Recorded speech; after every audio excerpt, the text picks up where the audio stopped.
Hello, everyone, and welcome. Today, it's a special day because we're finally going to have Ketu experiences on our show. Thank you for joining in.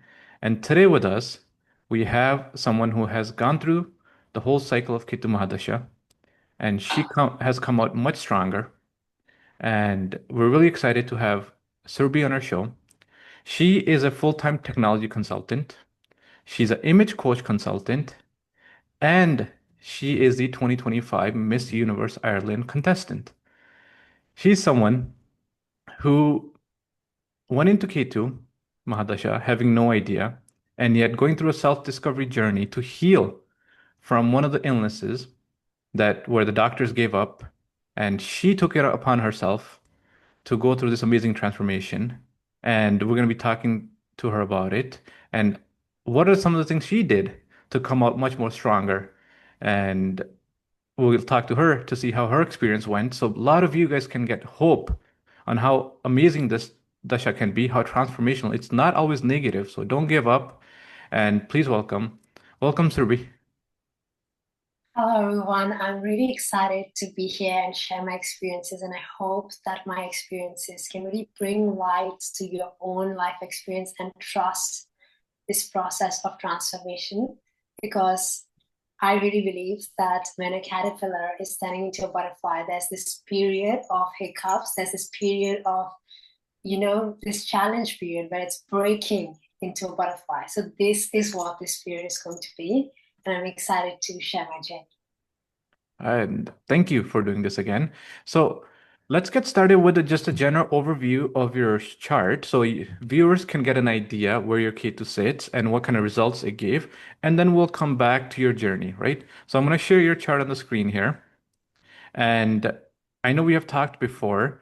So your Ketu Mahadasha started back in 2019, and we're at the end of it now. And you're someone who has gone from moving abroad to having no idea and competing in the Miss Universe contest in the same country.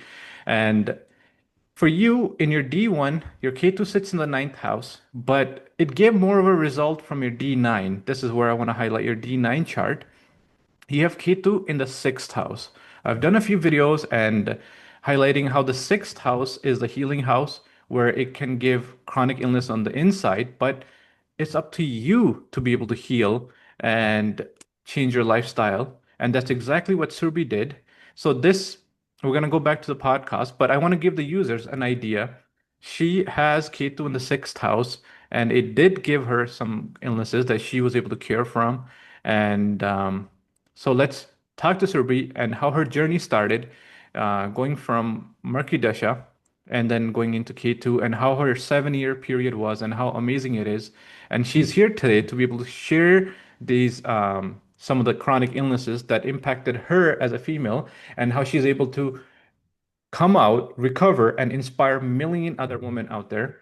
And Surbi, tell us a little bit about your pre-K2 life and did you have any problems going into K2 or was it a good period overall? What's some of the changes that you saw going into K2 Mahadasha? Thank you for that question. So essentially, I moved abroad from India to Dublin when I was around 18, almost 19 years old in 2017, end of 2017. So at that point, I was obviously very, very young and I moved abroad by myself. My parents dropped me in Dublin and everything. So at that moment, everything was good in a way that I had a new experience to, find myself. I was a very shy girl. I did not have that much confidence. So I would say 2017 to 18, I was really traveling by myself and discovering my own inner confidence. I enrolled myself into public speaking groups and I was really rediscovering and reinventing myself.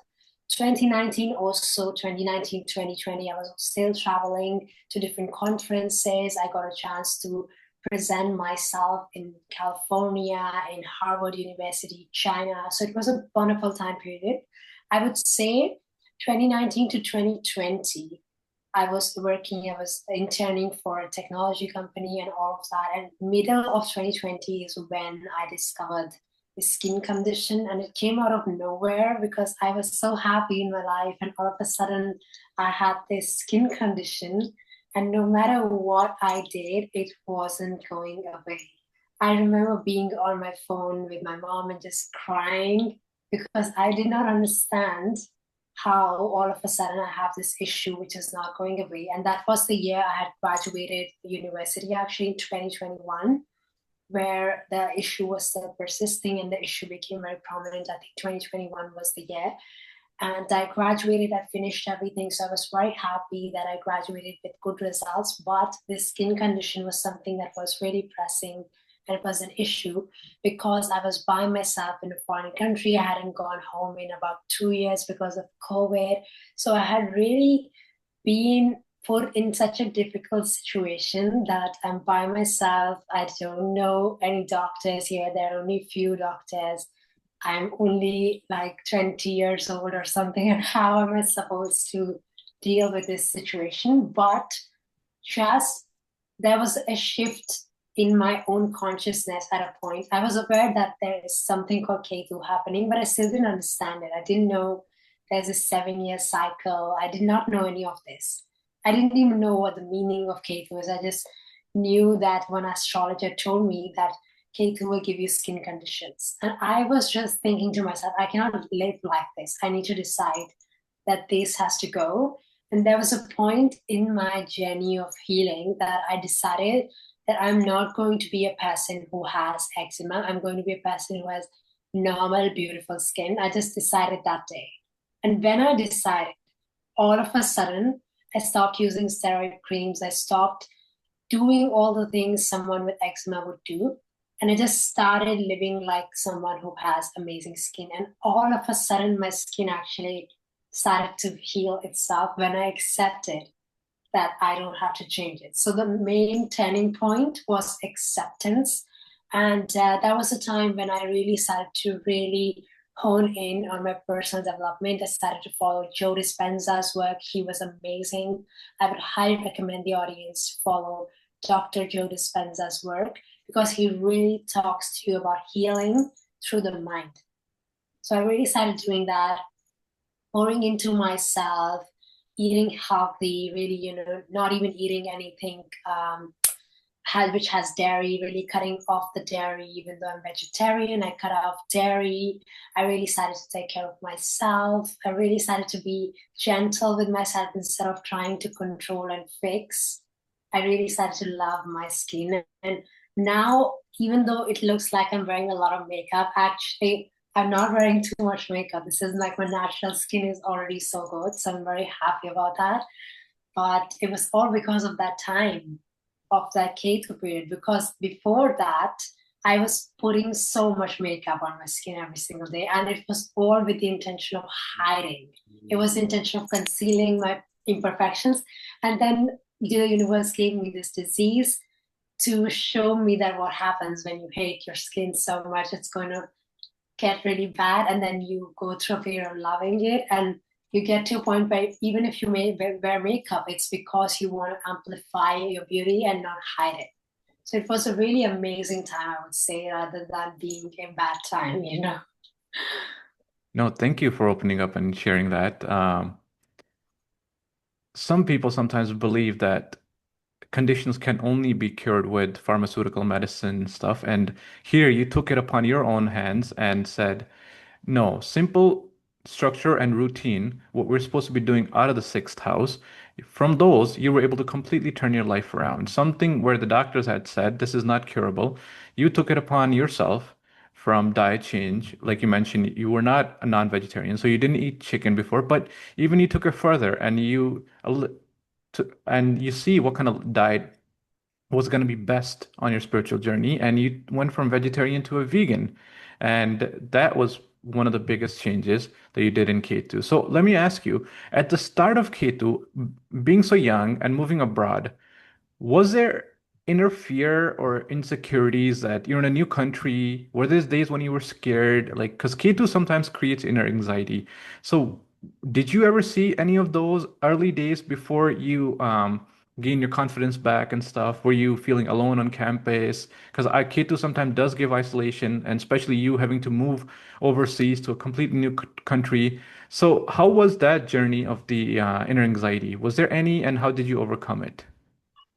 That's a beautiful question as well, because now that I look back, I did have instances of really, for example, being alone. I was a person who had never crossed the road by myself as well. And then being in a foreign country, I remember I was on a bus one day, public transport in Dublin, and I was calling on my friends to really, tell them that can you help me? Can you be with me in this bus? And that was so silly now that I look back.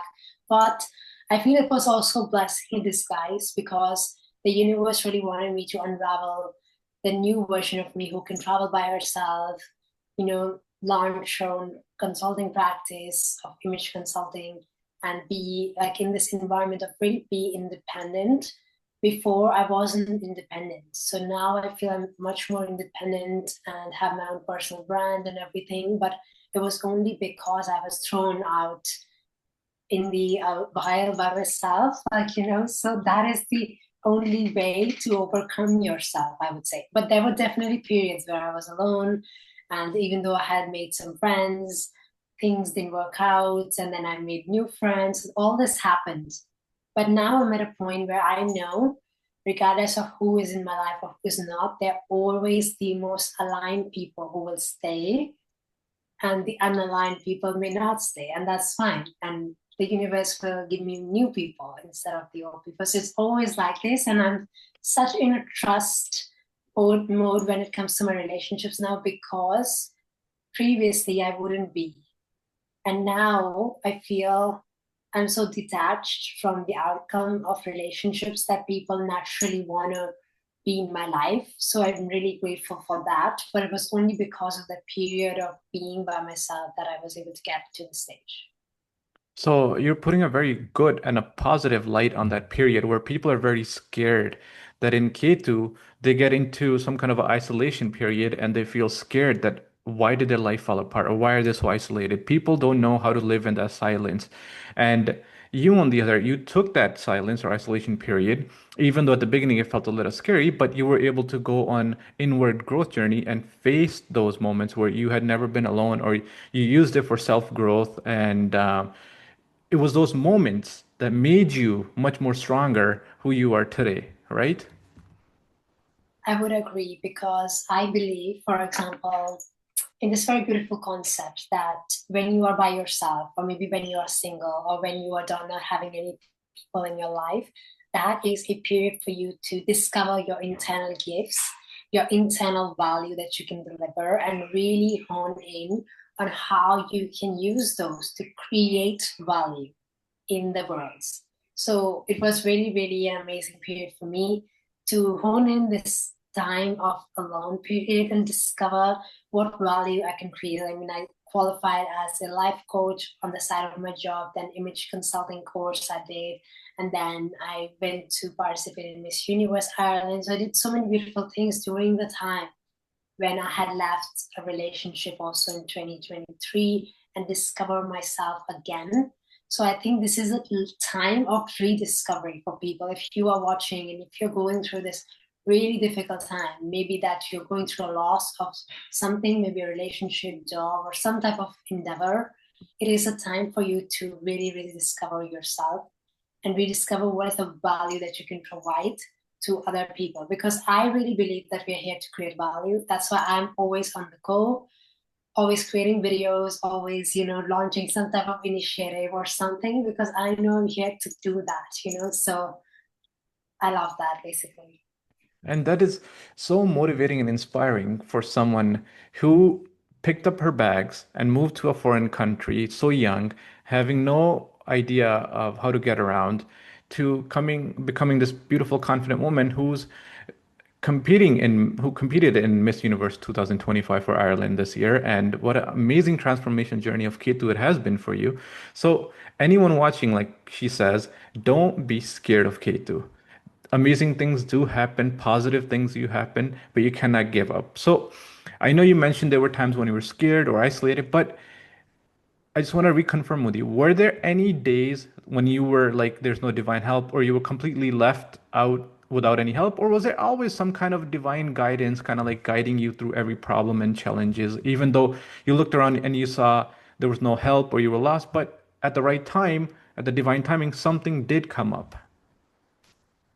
Yes, that has happened to me throughout, and I'm so lucky for this, honestly, because I would say I would mention one thing specifically in Ireland. There is a housing crisis. So if you are an immigrant or if you are someone who's looking for a place to stay, there's always some type of bottleneck that you would find. But I have been so lucky that always someone would come along my way and I would have a new place or new home or new apartment anytime I needed. And that was really divine guidance. Again, when it came to healing, also I would find some content on YouTube that would help me, or I would find a fitness coach. For example, in the healing endeavor, I've healed two things. And in both things, I the doctors told me to go on pills, and I did not do that. I healed it myself. And it was only because I found the right people to coach with, or I found the right content on YouTube, or I found the right books, I found the right information. And it has happened to me so many times that I found the right people at the right time. So even though, yes, I have been alone in a sense of family not being here, but I have never really been alone because there was always someone in the 3D form that they were there to support. And I've also been told by a lot of people that I have ancestors who always support me. So that is true. Like there are so many moments where I've nearly died because of some car coming in my way, but something saves me, and it's the funniest thing because I just stop in that moment and I think I could have nearly died right now, but something saved me in that moment, and I'm very grateful for that. And you have a very spiritually supported chart, like you said, from the guardian angels. And before going too much into the spiritual aspect of it, I want to come back a little bit more into the healing part. And it's not only the eczema that you mentioned, there were a couple of other illnesses. And let's dissect this a little bit more. So, people that are watching specifically this just for their health condition and seeing how, at such a young age, through structure, routine, and the right help, you were able to cure these kind of illnesses. So, first, I want to say, would you say that the day you got the news from the doctor that you are diagnosed with clinical eczema now and there's no cure, would you say that's probably your dark night of the soul or the lowest part of Ketu for you, thinking that your life is over now and uh, there's no way out of it? So, was that your dark night of the soul? I would say yes, to be honest. If I look back now, I would say yes, because in that moment I was trying everything. And even in my eyes, I was eating so clean. I was doing all the things. I just felt like I don't understand why I have this and why is it not going away, because I have to put steroid creams to make it go away. And it was so uncomfortable, and it was on my face, so it was even more. If it was somewhere else, that's different, but it was on my face, so I felt very uncomfortable because of it. And during that time I used to wear glasses. Actually, now I don't wear them anymore, but I used to wear glasses, so it was even more uncomfortable to wear glasses and then have that under my eyes. But it was that moment of being low and then really accepting. It wasn't easy to do at that time. It was really not easy because first of all, I wasn't having this level of maturity back then. And that time I was really new to acceptance. I was new because I was very in my control era. Like I was trying to control every single thing. So I wasn't really in this period that, I will fix it. Like it's going to be fine. I wasn't in that mindset. So I was thinking to myself, I mean, what would I do now? If it's not going to go away, I can't live with this. So in that moment, I just decided if they are saying this, that's fine. I'm going to now take it on myself to heal it. So what So was, sorry, I'm gonna cut you there. What was that turning point? Someone who's feeling low in their dorm room or your apartment, thinking life is over, or like, how can this happen to me? And having all these thoughts and emotions of having a very chronic illness. And yet, what was that turning point, or was it divine guidance saying that hey, there is a cure for this, or I am gonna fight this and I am gonna come out of it. So there must have been some type of an inner knowing or inner guidance where in that silence you say, this is a turning point. So for you, was it through a video or reading something or through meditation, or what was that moment like where you decided to completely change your life around 180 and say, I am gonna fight this and come out of it? Actually, there are two resources that help me, and I still follow them because I love their work.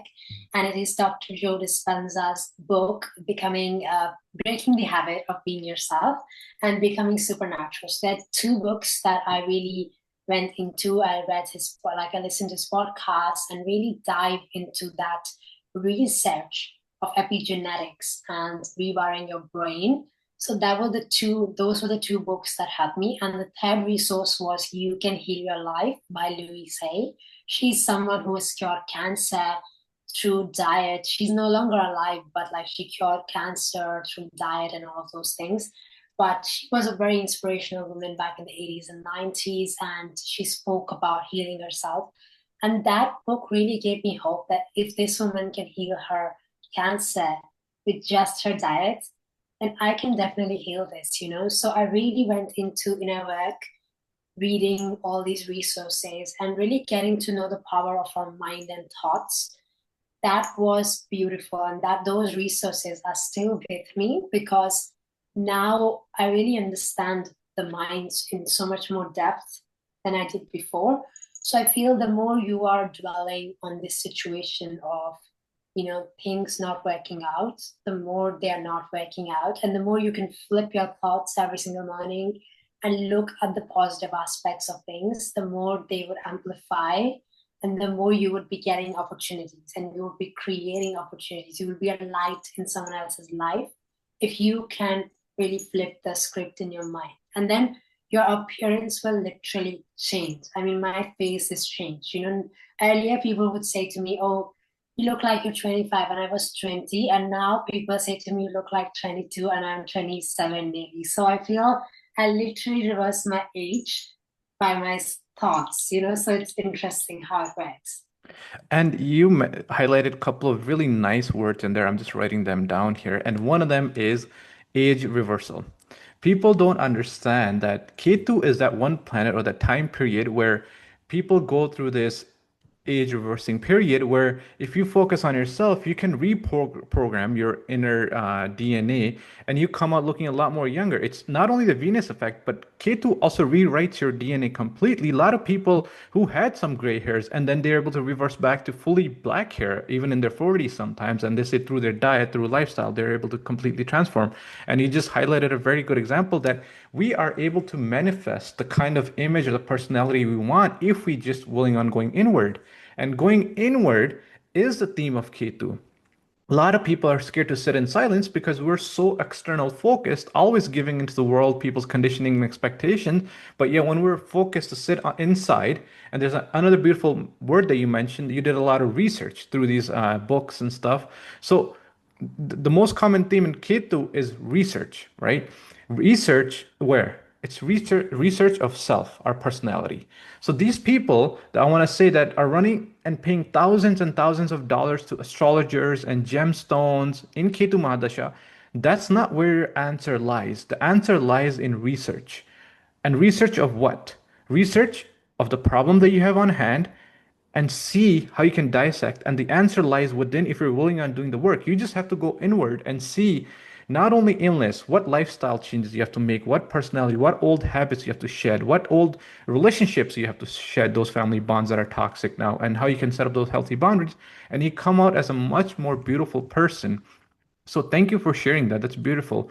And so having to do this research now and getting a lot of knowledge on healing through the books, to what other some of the things you did? Sixth house usually talks about discipline, routine, structure. So did you switch to more of a discipline routine? Like I know we have talked before, you're a person who has started going to the gym now and you're balancing good between work life, personal life. So would you say routine and structure played a big part in your healing journey? Yes, I would agree because before I developed the skin condition, I was in front of the laptop, I would say. all day, all night. I was just glued to it because my degree was very intense.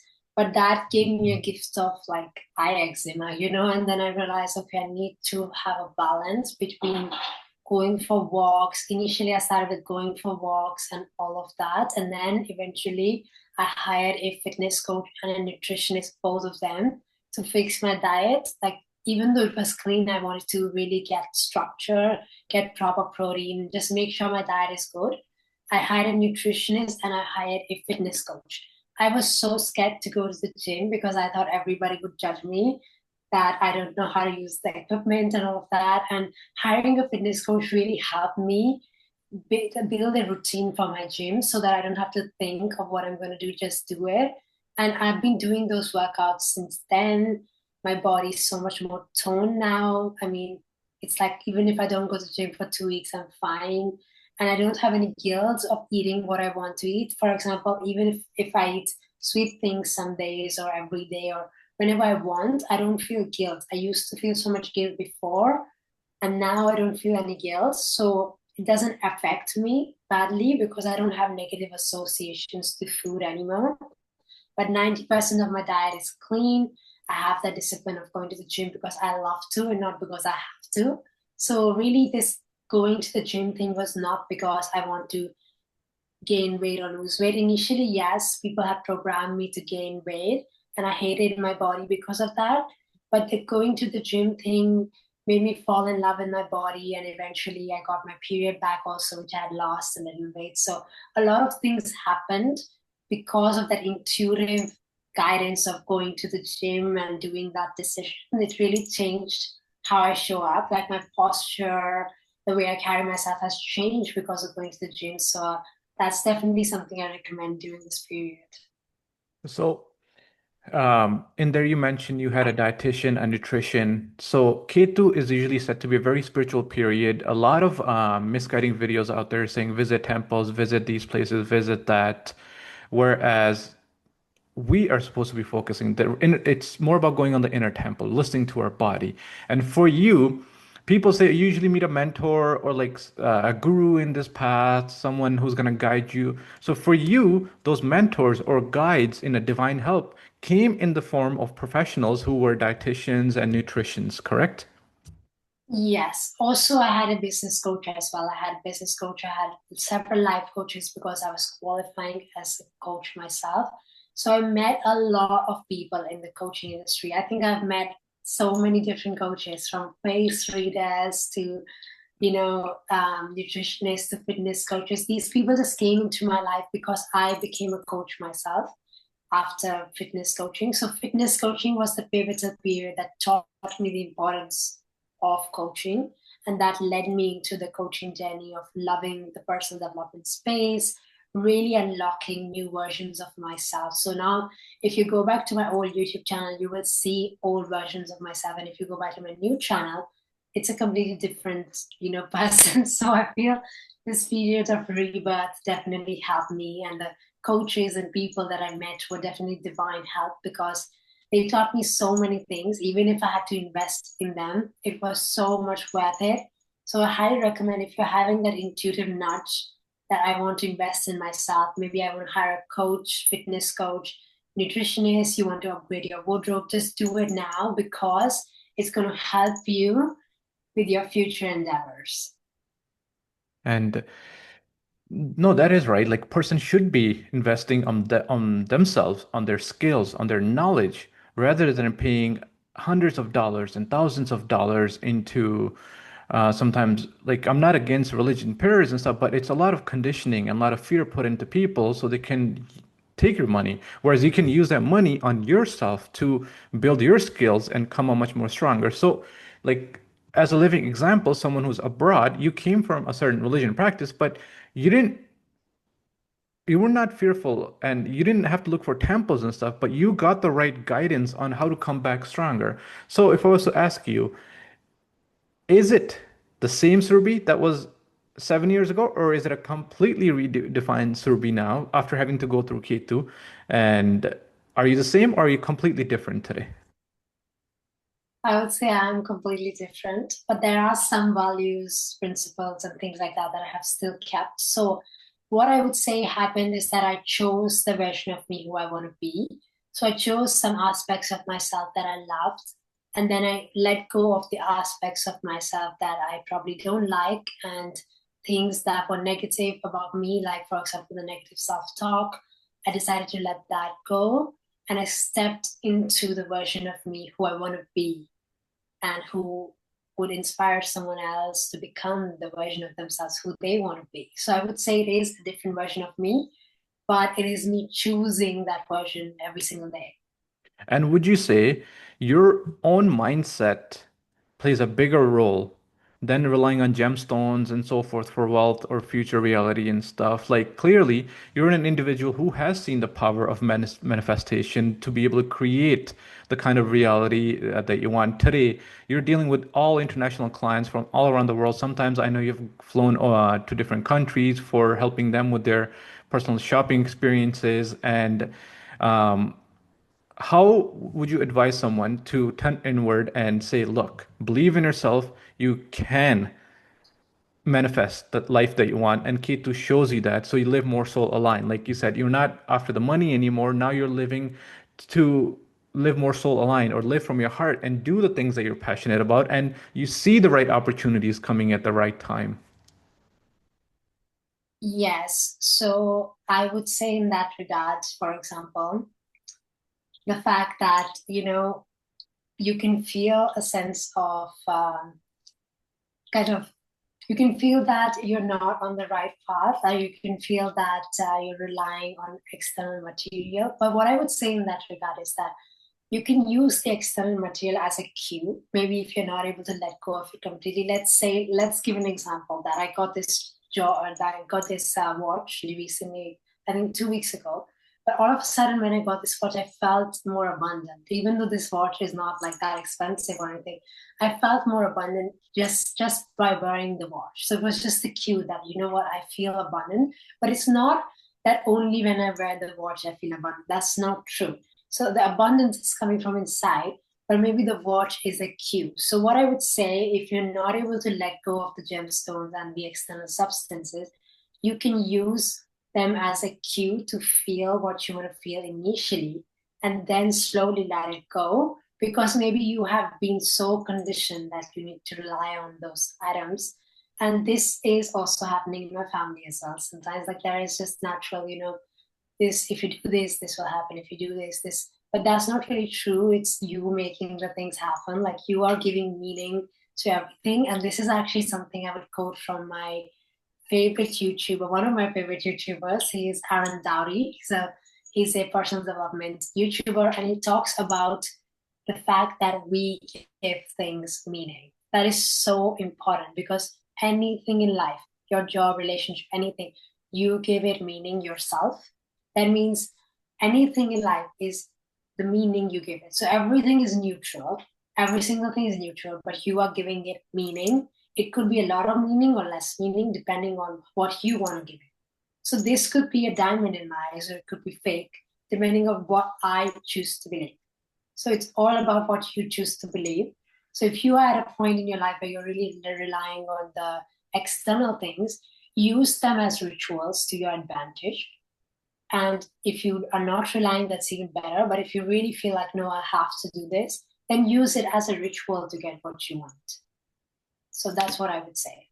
No, thank you, thank you. So in terms of healing, you mentioned a word in there that you're worthy of it now that you bought this. But at one point, at the beginning of K2, let's say you were to go on a shopping or buy any items, there was some kind of a guilt attached. And it was something that we've seen in your chart, more of like an ancestral pattern that was being carried over that you had to work through. Like even in your earlier statements, answers, you mentioned there was guilt in different forms that you had to fight through. And now, at the end of K2, you have worked through that guilt and you have accepted yourself that you are worthy of these things and you and abundance is flowing through you and you see uh your lifestyle change completely, like you're able to get the things that you always desired more easily now because you're not rejecting anymore, right? Yes, I would agree on this because actually that was a conversation that we had, and I think I got those insights from that conversation because previously I didn't know this myself about myself that I was not conscious that I was thinking about it like that. But our conversation gave light to it. So essentially, what was happening is that even when I would have the money to buy something, I would feel guilty because everybody else was mirroring the fact that I am maybe shopping too much or buying the things that I like. But when I accepted that, this is going to be helpful for my personal transformation and helpful for every single thing, the more I invest in myself, the more I would make and the more I would impact other people. The more I accepted that fact, the more the guilt was released and the more I saw the external circumstances also change.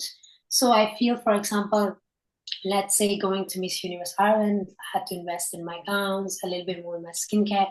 But then also I got collaborations. I collaborated with makeup artists, photographers, all of that. And this opportunity taught me so many things.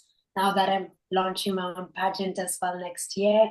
So I feel the more you invest in yourself, the more you will be able to become the person who can hold more abundance and create more value. So let's say you can see yourself as the CEO of your life.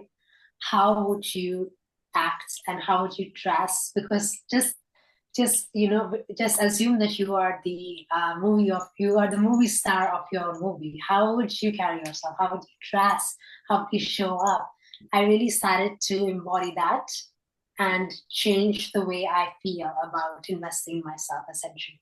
And that is beautifully said. And that is exactly how you help transform so many lives today of males and females and um, folks all around the world who are self-insecure with themselves, who are not feeling confident in what they wear because it's not the external products that they're putting on. Somewhere inside, they're also deep down dealing with a lot of insecurities and stuff. And you help break those out because you were a person at one point that had to go through that. And now you embody the beauty.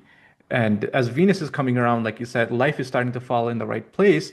You are going to be starting your own pageant. How beautiful is that? At such a young age, you have competed in different con pageants and stuff. And today you're able to help many, many other females around the world to be able to get ready for their different pageants. And what an exciting Ketu journey it has been overall. So on a closing remark, um, what message would you? Oh, sorry. Before we do the closing, I know Ketu is a very spiritual period. Were there any spiritual practices that you adapted to be able to feel or to bring yourself back to center to feel home again, end of a stressful day? Was it the mantra meditation? Was it breath work meditation?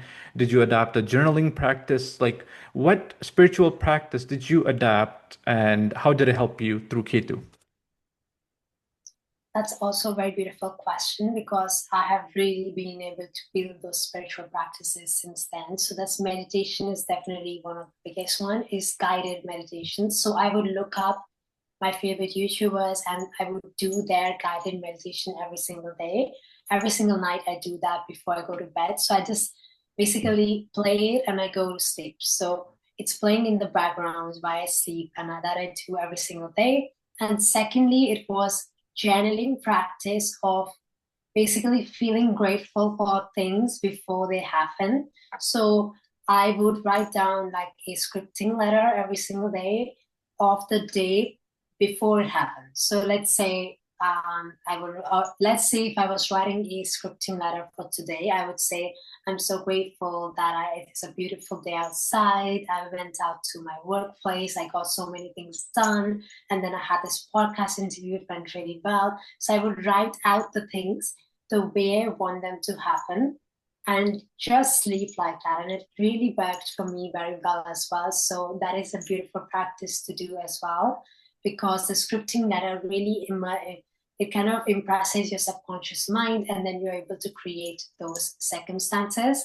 One more tip I would give, this personally was my own thing. You don't have to follow it, you don't have to do any of this, but this is something that really got hope into my life. So there was a church near my house And it was a very calming place. Like as soon as I stepped into it, because nobody would go to that church. So when I went in, it was just so calming. It just calmed me so much during COVID time, especially. It was near my house, only minutes away, I think 5 minutes away. So I would go there and I would write those scripting letters and I would just put it there in the church box as though those things were done. And it just made me feel like a sense of hope. It made me feel like I'm talking to God or the divine. And this was a beautiful practice. I still do this, and it's a beautiful practice. It's like a cue or a ritual that I do. And this is my personal ritual. Nobody has ever shared this online. It's just something I've come up with myself. So if this is something that helps you, you can do this also to just bring hope back into your life and talk to God in this way. And no, thank you for that personal ritual because you have just shared that to connect with the divine, you don't have to follow certain strict rules and structures that we have been conditioned to. You can have a very personal type of connection with the divine, and whatever feels right for you to be pure and spiritual, you can start practicing it that way, and you will see amazing results from that. And spirituality is not bounded by any religion. You coming from a country where one religion is very heavy, but you having to find a divine connection in a spiritual place where the vibration is clean, pure, and yet it feels like home to you. Your soul is returning to itself. You're feeling the divine connection. And remember, spirituality is not bounded by the walls of any rules. So you have this very personal one-on-one connection with the divine, and you have this practice, which is amazing. Thank you for opening up.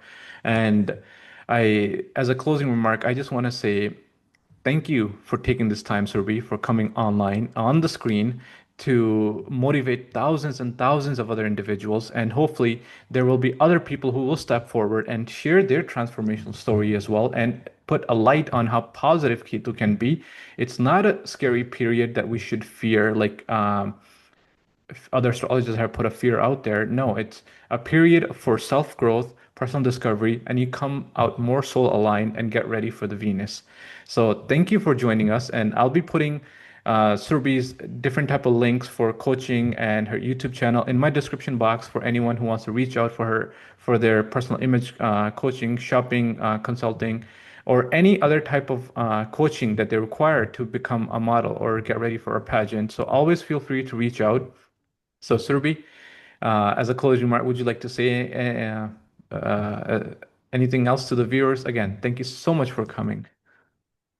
Thank you so much for having me. I think, as a closing remark, I would just like to say that enjoy this period of rediscovering yourself, knowing yourself again, because it will not come back again, I would say. And this is a period of you really embracing your true caterpillar and becoming a butterfly.